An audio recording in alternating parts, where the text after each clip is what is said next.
What's up, YouTube? So this is going to be my Detective Comics and Action Comics review. Just put them into one so I don't make too many videos like I have done in the past on comic book release day.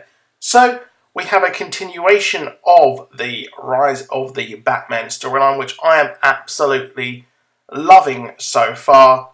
I've not read too much of Batwoman in the past, to be honest. I don't know why, I just usually stick to Batman for the Bat Universe stuff, and I do need to check out Grayson, to be honest. I've heard that great things with that. But anyway, this is about the rise of the Batman. So, really, we have an army being trained to take on, well, anything that stands in their way. It's kind of a misfit ragtag bunch in the fact that most of the people have been trained by Batman to some degree. However, not to the degree that Miss Kane Batwoman actually wants and, well, decides that is good enough. So she's training them like an army, whereas Batman would train them like a vigilante.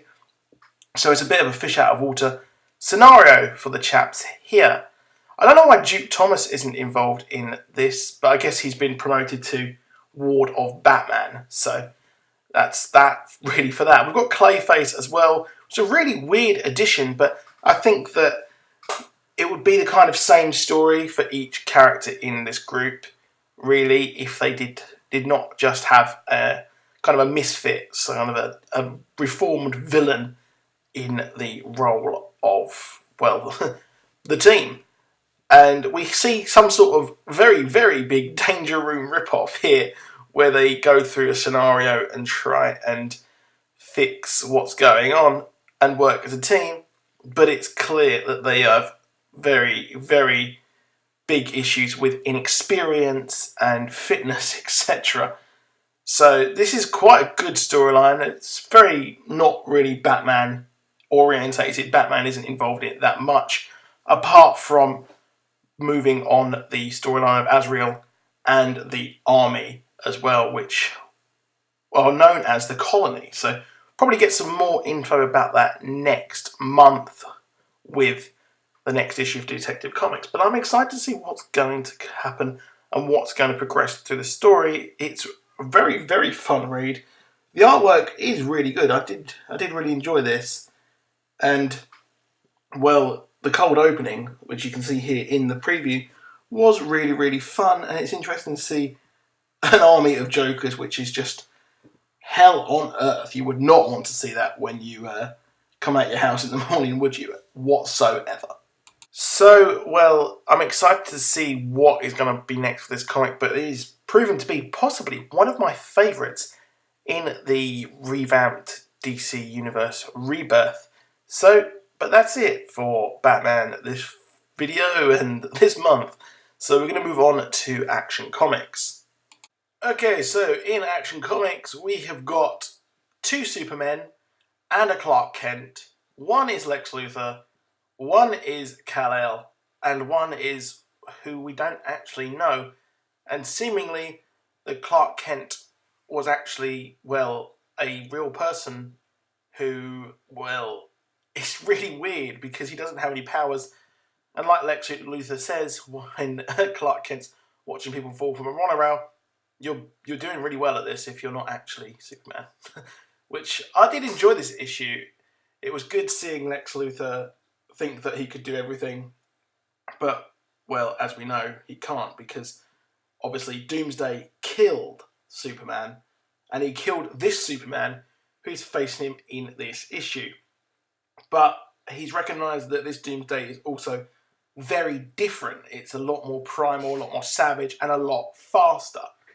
So I'm not sure what's going on here, but we do have the Doomsday, and, well, yeah, it's not very good for Superman and now the Supermen in this issue.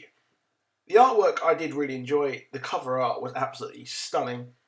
And what's weird is, if you're going to read this comic, I would highly, highly recommend reading Justice League, which came out this week as well.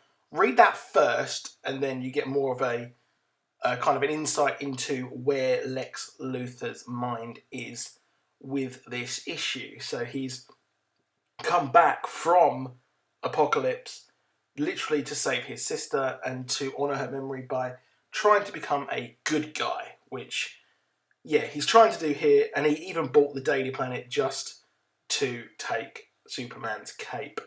So we've got Superman taking on Doomsday. It's very weird that Doomsday was here wearing like a agent outfit and then suddenly turns into Doomsday. It's kind of come out absolutely nowhere, which obviously Kal-El recognises in this issue. We also have in this issue, it looks like Ozzy from the other issues and the previous issues, the one who was talking to Superman in the ones before. So and also it does look like the guy who was in and watching the other issues, which he's been in as well. So it looks like he's trying to save the world or the universe here from this threat that's taken the 10 years from the world, pretty much. So he's hoping to see that Clark Kent or Superman can do something to save and fix this. He can only act once things have been set into motion, which is very curious. And it's looking like if you want to get the full story, as always, you're going to read, or going to need to read, every single comic that comes out for DC that has the DC Universe Rebirth banner on it. So yeah. But anyway, I hope you enjoyed that video. I really did enjoy Action Comics.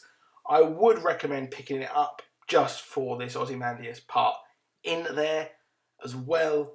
And the Doomsday arc may not be as good as the original, but I'm interested to see where they're going to go. Are they going to have Superman die, or is he going to learn from his previous death and be able to kill him there? So as always, drop a like and a subscribe, and I'll be back soon. Goodbye.